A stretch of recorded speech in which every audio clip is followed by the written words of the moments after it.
La première lecture se trouve dans le livre du Deutéronome, Deutéro, c'est-à-dire deuxième, et nomos, c'est la loi. Deuxième loi, si vous voulez, c'était une répétition de la loi de Moïse.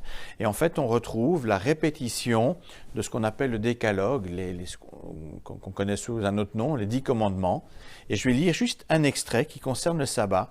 Il y a parfois des petites variations, et ici, il y a une variation. Dans le premier décalogue, il était question du sabbat en rapport avec les 7 jours de la création. Et vous allez voir ici, le sabbat est mis en rapport avec autre chose. Donc Deutéronome 5, les versets 12 à 15. « Prends soin de me réserver le jour du sabbat, comme le Seigneur ton Dieu l'a ordonné. Tu as 6 jours pour travailler, faire tout ton ouvrage. Le 7e jour, c'est le sabbat qui m'est réservé à moi, le Seigneur ton Dieu. Tu ne feras aucun travail ce jour-là, ni toi, ni ton fils, ni ta fille, ni tes serviteurs ou servantes, ni ton bœuf, ni ton âne, ni aucune autre de tes bêtes, ni l'immigré qui réside chez toi. Tes serviteurs et tes servantes doivent pouvoir se reposer comme toi. Ainsi, tu te souviendras que tu as été esclave en Égypte et que je t'en ai fait sortir grâce à ma puissance irrésistible. C'est pourquoi moi, le Seigneur ton Dieu, je t'ai ordonné de faire ainsi le jour du sabbat. » Et la deuxième lecture se trouve dans l'Évangile de Jean. Là, on poursuit ce que nous sommes occupés à voir déjà depuis quelques dimanches. Donc, Jean au chapitre 5, et je lirai les versets 1 à 18. Je vous invite à lire la suite du chapitre 5 qui est en rapport avec ce qu'on va voir ce matin, mais je vais me focaliser ce matin sur la première partie. Donc Jean 5, 1 à 18. Après cela, il y eut une fête juive et Jésus monta à Jérusalem. Dans cette ville, il y a, près de la porte des moutons, une piscine avec 5 galeries à colonnes. On l'appelle en hébreu Beth Zata. Dans ces galeries, une foule de malades, d'aveugles, de boiteux et de paralysés étaient couchés. Il y avait là un homme malade depuis 38 ans. Quand Jésus le vit étendu à terre et apprit qu'il était dans cet état depuis longtemps déjà, il lui demanda « Veux-tu être guéri ?» Le malade lui répondit « Seigneur, je n'ai personne pour me plonger dans la piscine quand l'eau est agitée. Pendant que j'essaye d'y aller, un autre y descend avant moi. » Jésus lui dit, « Lève-toi, prends ton brancard et marche. » Aussitôt, l'homme fut guéri, il prit son brancard et se mit à marcher. Or, cela se passait le jour du sabbat. Si bien que les autorités juives dirent à celui qui avait été guéri, « C'est le sabbat, tu n'as pas le droit de porter ton brancard. » Il leur répondit, « Celui qui m'a guéri m'a dit, « Prends ton brancard et marche. » Ils l'interrogèrent, « Qui est celui qui t'a dit, « Prends ton brancard et marche » ?»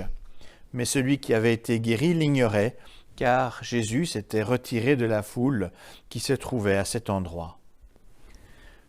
Plus tard, Jésus le rencontre dans le temple et lui dit « Te voilà guéri maintenant, ne pêche plus, de peur qu'il ne t'arrive quelque chose de pire. » L'homme alla dire aux autorités juives que c'était Jésus qui l'avait guéri. C'est pour cette raison qu'ils persécutèrent Jésus, parce qu'il avait fait cela le jour du sabbat. Mais Jésus leur déclara « Mon Père est à l'œuvre continuellement. Et moi aussi, je suis à l'œuvre. » À cause de cette parole, les autorités juives cherchèrent encore plus à le faire mourir, non seulement parce qu'il n'avait pas respecté le sabbat, mais plus encore parce qu'il appelait Dieu son Père, se faisant ainsi l'égal de Dieu. Après un séjour en Galilée, qui vous a été raconté la semaine dernière, l'évangéliste revient cette fois-ci sur Jérusalem pour nous raconter un 3e signe. Alors, ce mot signifie chez lui, entre autres, parce que ce n'est pas que ça, mais un miracle. Sur l'année, 3 grandes fêtes religieuses, c'est-à-dire Pâques, Pentecôte et la fête des Tentes, invitaient tous les membres du peuple à se rassembler à Jérusalem.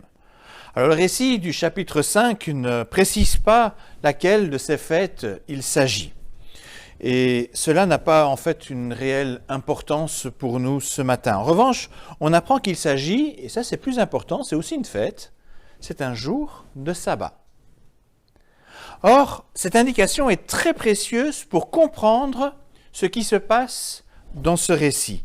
Ce que Jésus va accomplir n'est pas sans rapport au sabbat, comme nous le verrons dans la suite. Et Jésus veut là transmettre en fait un message fort qui résonne encore aujourd'hui. Un message porteur d'une très grande espérance pour chacun de nous. Mais avant d'aller plus loin sur ce point, je vous propose dans un premier temps de regarder quelques détails du récit que nous venons de lire. Alors Jean nous parle d'une piscine à Jérusalem nommée Bethsada. On lui donne aussi le nom de Bethesda ou Bethsaïda. Ça dépend un petit peu des traductions, mais littéralement c'est vraiment Bethsada. En fait, si on a utilisé le mot Bethsaïda ou Bethseda, c'est parce qu'on retrouve ce terme dans des manuscrits, en fait sur un cuivre gravé qu'on a retrouvé à la mer Morte. Alors en réalité, on n'a pas vraiment la certitude de sa localisation. On ne sait pas précisément où elle est. Mais beaucoup associent cette piscine à un complexe de 2 piscines dont on a retrouvé des traces au nord du temple de Jérusalem. Donc vous avez le temple et vous avez la muraille, et c'est un petit peu entre la porte de la muraille et le temple, il y avait là cette piscine. Cette piscine était entourée de colonnades. De colonnades, c'est-à-dire vraiment des galeries avec des colonnes. Donc il y en avait 4 sur les côtés. Et puis, comme je vous ai dit, il y a 2 piscines. Il y en a une 5e au milieu qui sépare les 2 bassins. Mais là encore, bien que très intéressants, ces détails archéologiques n'ont que peu d'importance pour nous ce matin. Le texte dit que cela se trouve près de la porte des moutons. Ça, c'est plus intéressant. Cela suppose très probablement à proximité d'un lieu dédié au commerce des moutons.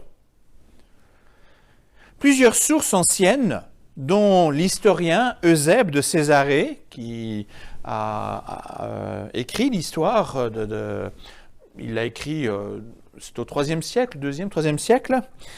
Donc, on trouve plusieurs sources anciennes qui présentent cette piscine comme un lieu pour laver les moutons avant d'être amenés au temple pour être sacrifiés. Alors je vous laisse imaginer le parfum avec ce mélange de moiteur et d'odeur de bête qui devait y avoir là-bas. Ce n'est certainement pas le lieu le plus agréable de la ville, un lieu où on veut traîner. Et pourtant, il y a là une foule amassée tout autour. En fait, grâce au dialogue entre un homme et Jésus, on apprend qu'il se passe quelque chose d'étrange dans cette piscine. De temps à autre, l'eau s'agite de façon inexpliquée. Une fresque murale sur les lieux présumés de cette piscine représente un ange qui agite l'eau. On voit ça au niveau archéologique. Alors ce qui se passe là reste très mystérieux, on n'a pas trop d'explications. Toujours est-il que le premier qui entre dans la piscine quand l'eau s'agite en ressort guéri. Bien que ce phénomène n'arrive pas souvent, il attire malgré tout une foule de malades, d'aveugles, d'estropiés, d'infirmes. Ces gens ne connaissent pas la médecine moderne telle que nous l'avons dans nos hôpitaux. Si une personne souffre d'une maladie incurable ou d'un handicap quelconque, c'est pour sa vie, car il n'existe aucune solution pour soigner. Et ils sont là, ils sont donc laissés pour compte dans la société. Pas de sécurité sociale pour leur venir en aide, seulement la générosité des familles ou des passants qui de temps en temps leur donnent une piécette pas pour vivre, pour survivre. Pour ces malheureux, cette eau sale et puante, parce que c'est comme ça qu'elle est, et qui s'agite occasionnellement, est finalement le seul espoir auquel ils s'accrochent dans le but de retrouver une vie normale, une vie où ils peuvent travailler afin de subvenir à leurs besoins. Jésus quitte la Galilée, il vient à Jérusalem pour la fête. Et pourtant, c'est dans cet endroit de misère qu'il va, loin des bons repas et de la musique joyeuse. Il ne craint pas l'odeur, il ne craint pas la misère humaine. Un tel récit illustre bien comment la lumière vient au milieu des ténèbres. Jésus vient à la rencontre des êtres humains que nous sommes, même là où c'est le moins fréquentable, même dans nos coins cachés que nous portons parfois avec honte depuis tellement de temps, si longtemps. C'est le premier miracle, en fait, de ce récit. Dieu qui vient à la rencontre de la misère humaine. Dans ce coin de la ville, Jésus voit toute la misère de Jérusalem, bien loin de la flamboyante Jérusalem décrite plus tard par le même Jean dans l'Apocalypse, dans le livre de l'Apocalypse. C'est là que le Seigneur souhaite commencer la restauration, le renouveau. Dans cette misère de la piscine de Bethsatha, il existe une misère plus grande encore que celle que je viens de vous décrire. Tous ne sont pas égaux dans le malheur. On dit parfois que dans les difficultés, on s'entraide. Or, c'est loin d'être toujours le cas. Au bord de cette piscine, un homme attend depuis 38 ans. Sa misère est d'être paralytique. Il ne peut pas marcher. En 38 ans, il a eu l'occasion de voir l'eau s'agiter plusieurs fois. Il a vu des guérisons.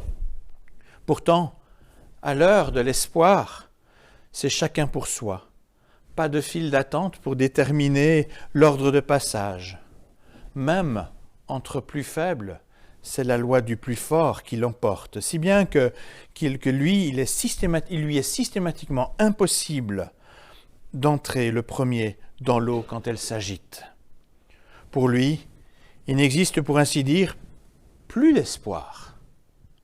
Il reste là. Qu'est-ce qu'il peut faire d'autre ? Il attend, comme certains attendent toute leur vie, de gagner à la loterie pour changer de vie et s'offrir plus de confort. Je me souviens d'un cours de statistique avec un prof de maths, et pour bien nous faire comprendre les probabilités quasi nulles de gagner au loto, il illustrait son propos en expliquant qu'on avait plus de chances de trouver un portefeuille rempli de billets tombés sur le trottoir que de remporter un gros lot à la loterie. Et en réalité, les chances du paralytique au bord de la piscine sont plus petites encore. Alors que Jésus marche dans ces galeries, dans les allées des portiques où sont entassés tous ces malheureux, il échange probablement quelques mots avec les uns, avec les autres, jusqu'à se trouver face à face avec le paralytique dont parle Jean.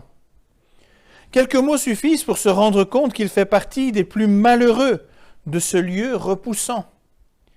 Devant lui, Jésus lui pose cette question. « Veux-tu être guéri ?»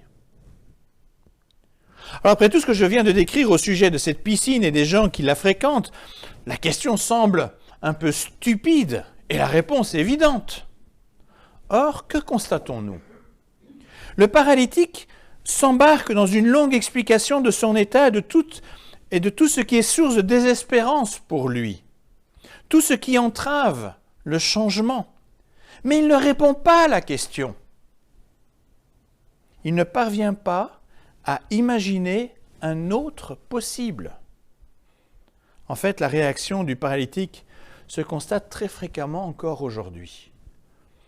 Quand vous êtes face à une personne en grande difficulté que vous lui demandez « Veux-tu être aidé ?» Trop souvent, elle ne répond pas à la question et elle se lance dans une tirade pour expliquer toutes les raisons qui empêchent un changement, sans imaginer que son interlocuteur a peut-être une autre voie à offrir. On oublie que Dieu n'a pas qu'une seule façon d'aider. On peut sans doute avoir un reproche à l'égard de cette attitude. Peut-on en vouloir à ces gens qui s'accrochent aveuglément à cet unique espoir qu'ils entrevoient? La manière de réagir de Jésus est pour nous très instructive. Il ne se laisse pas enfermer par ce schéma. Par exemple, il ne promet pas au paralytique de rester auprès de lui jusqu'à ce que l'eau s'agite pour le jeter dedans. Il ne provoque pas non plus lui-même l'agitation de l'eau. Il l'aurait pu. Il est quand même fils de Dieu, c'est bien plus qu'un ange. Jésus se montre plein d'amour en n'adressant finalement aucun reproche. Il fait appel à la foi au tout dernier espoir de changement du paralytique pour le mettre en mouvement en disant « Lève-toi, prends ton brancard et marche ». Le Seigneur lui offre l'occasion de saisir une opportunité unique. Il ne l'aide pas à se relever. Il lui donne la force de se relever par ses propres moyens afin de percevoir qu'en plus d'être guéri, il n'est plus dépendant de l'aide pour se mettre en mouvement. Il peut désormais assumer aussi sa responsabilité. Il peut répondre lui-même maintenant à ses besoins parce que Dieu lui a donné aussi cela. Pas seulement une aide minimum, il a été jusqu'au bout de ce que cet homme avait besoin. J'ai eu l'occasion de travailler ce texte biblique en profondeur lors de mes études. C'était un des textes que j'utilisais dans mon mémoire. Et pourtant, une question est restée longtemps dans ma tête après cela. Je n'avais pas la réponse à cette question à ce moment-là, et longtemps après, elle est restée dans ma tête.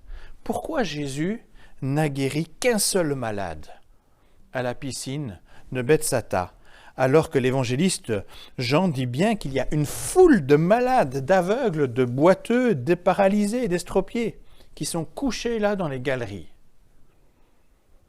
Ailleurs, dans les évangiles, on nous parle d'une foule de malades venant à Jésus et il les guérit tous, mais pas là.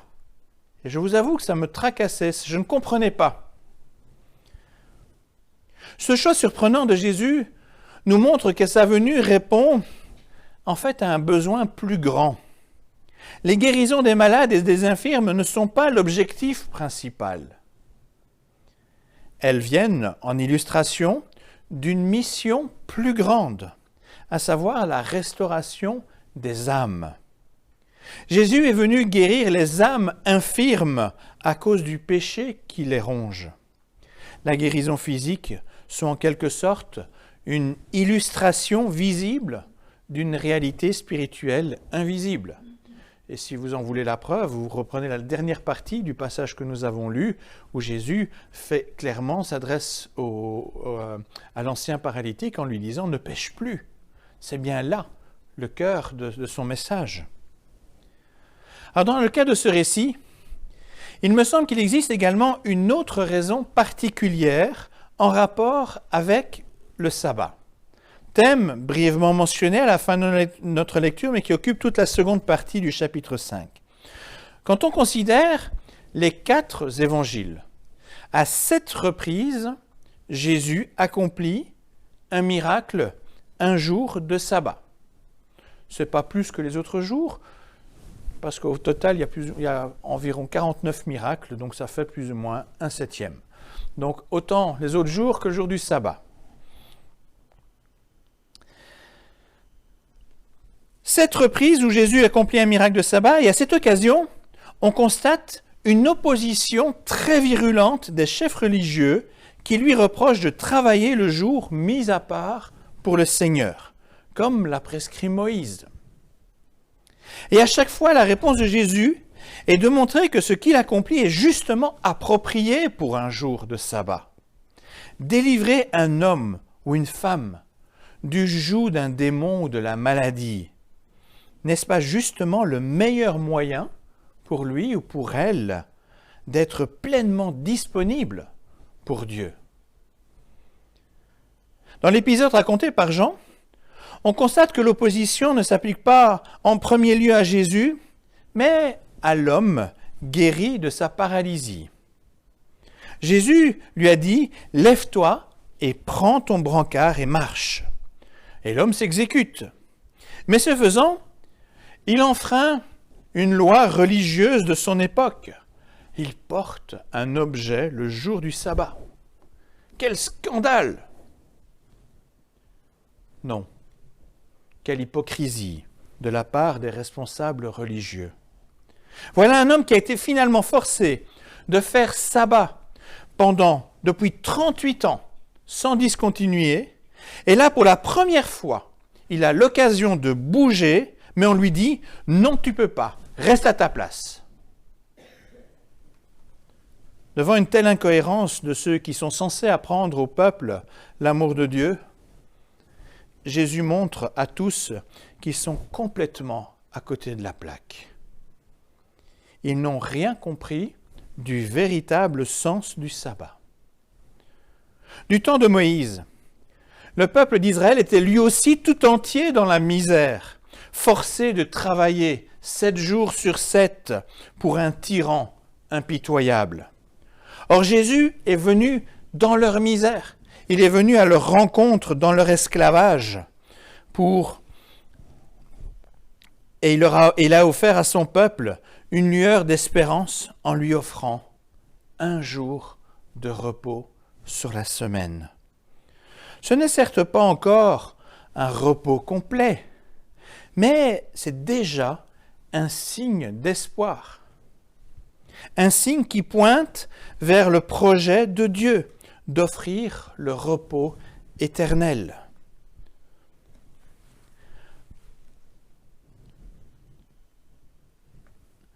Ne pourrait-on pas faire un parallèle entre ce seul jour de repos sur la semaine avec le miracle occasionnel de la guérison d'un malade dans la piscine de Bethsaïda avec les eaux agitées?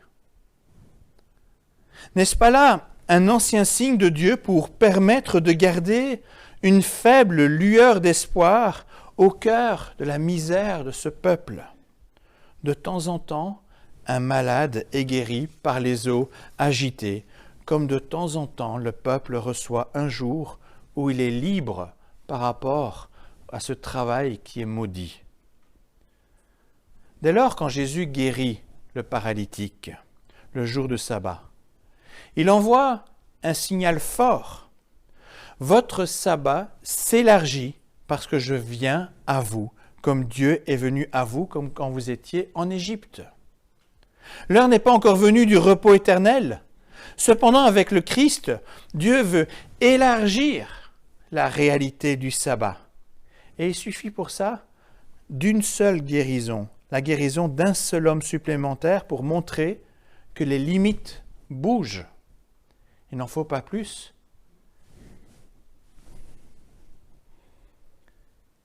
La réalisation des promesses commence avec Jésus qui guérit ce malade. Jésus inaugure un temps nouveau. Certes, c'est une nouveauté annoncée par l'ancien sabbat qui débute à petits pas. Toutefois, le plus important est de prendre conscience que l'œuvre de salut de Dieu est en marche. L'homme est mis en marche, l'œuvre de salut de Dieu est également mise en marche. Dieu ravive l'espérance. À Bethsaïda, les autres malades ont à présent l'occasion d'une plus grande espérance que celle de l'eau. L'eau de lavage pour les moutons destinée au sacrifice expiatoire devient finalement dérisoire face à l'espérance que suscite le Christ qui guérit le malade. Leurs regards peuvent se décrocher de cette eau qui stagne dans le fond, pour s'élever vers le Seigneur. Les yeux peuvent passer du mouton à sacrifier au Christ en croix. C'est ce sabbat-là que Jésus annonce à Bethsata, la délivrance du péché qui nous maintient dans la misère. Une délivrance plus grande parce qu'elle est pour le peuple juif, mais aussi pour toutes les nations. Il y a là également un élargissement.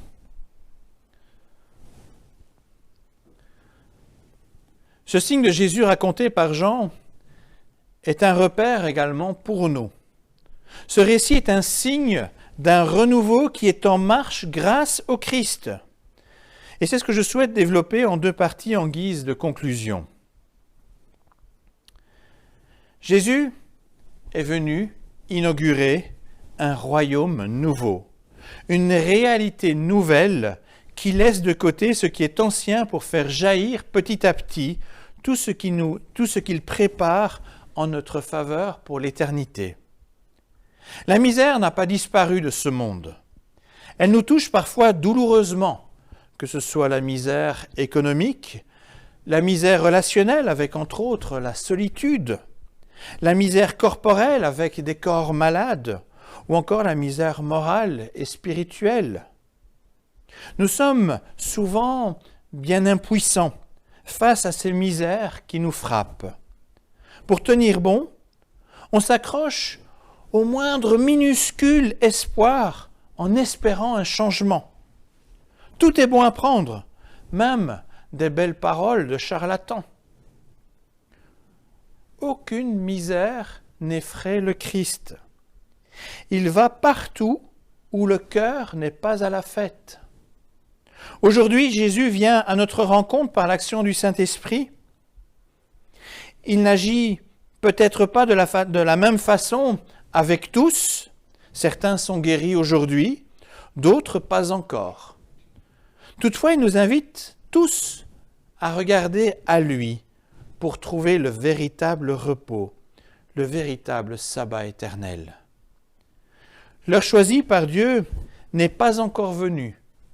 Mais ces signes multiples, ces guérisons que nous pouvons quand même voir, ces réponses que nous pouvons voir chez les uns et les autres, montrent que l'heure approche. Et en cette heure, nous serons tous transformés pour la Jérusalem céleste, glorieuse, festive et plein de chants de réjouissance. Quiconque lève les yeux vers le Christ sera bien reçu de lui. Il sera restauré et il goûtera au plus merveilleux sabbat qui ne s'arrêtera jamais.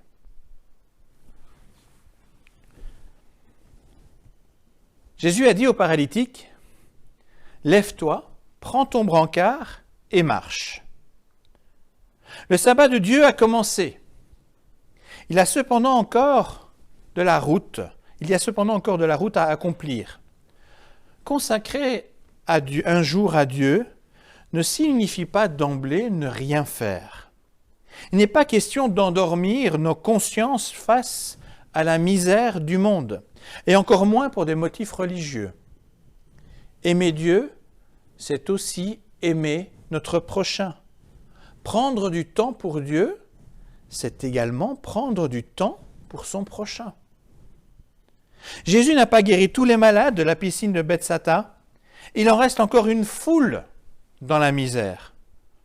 Cette foule, c'est le champ missionnaire de l'Église vers laquelle Christ l'envoie en son nom. Partout où la misère règne, nous avons à aller à sa rencontre pour apporter la bonne nouvelle d'un monde nouveau offert par le Christ. Jésus nous a relevés, il nous a remis en marche afin de l'aider dans cette tâche d'apporter un nouvel espoir, de raconter qu'il existe une espérance forte, plus forte que ces minces espérances auxquelles beaucoup s'accrochent quand ils sont comme on peut s'accrocher à un bout de papier de la loterie. Alors certes, nous ne pouvons pas répondre à toute la misère tant elle est grande. Dieu s'en chargera au moment voulu. Aujourd'hui, ce qu'il nous demande, c'est d'être sur le terrain, pour apporter des petites différences qui raviveront l'espoir de tous. On est parfois tenté de simplement nous rasseoir à côté du miséreux en pensant que nous n'avons pas d'autres moyens. C'est déjà une bonne chose, car de fait, nos moyens sont évidemment très petits. Ils ne sont pourtant pas aussi petits que nous ne voulons le croire. Dieu nous donne suffisamment afin que nous ayons assez pour manifester aussi de la générosité. De plus, nous ne sommes pas seuls dans cette tâche. Il faut parfois des miracles pour débloquer des situations extrêmes comme celle de cet homme bloqué depuis 38 ans. C'est aussi pour ces situations que Jésus nous a appris à prier le Père. Dieu n'intervient pas immédiatement pour tout changer, car il veut laisser du temps pour sauver un maximum de personnes. Toutefois, il ne veut pas non plus que nous perdions espoir dans l'attente. Il veut répondre à nos prières afin de rendre évident que son royaume s'étend et qu'il sera bientôt une évidence pour tous. Ce que Jésus a accompli à Bethsaïda n'est qu'un début. Cela se poursuit dans le temps de l'Église jusqu'à devenir complet quand le Christ reviendra. Dans cette attente, soyons des chrétiens en marche, même avec sous le bras nos brancards illustrant nos souvenirs de notre passé douloureux. Ça ne doit pas nous empêcher de marcher. Soyons remplis d'amour, de compassion, afin que l'espérance donnée par le Christ grandisse toujours plus jusqu'à son retour. Amen.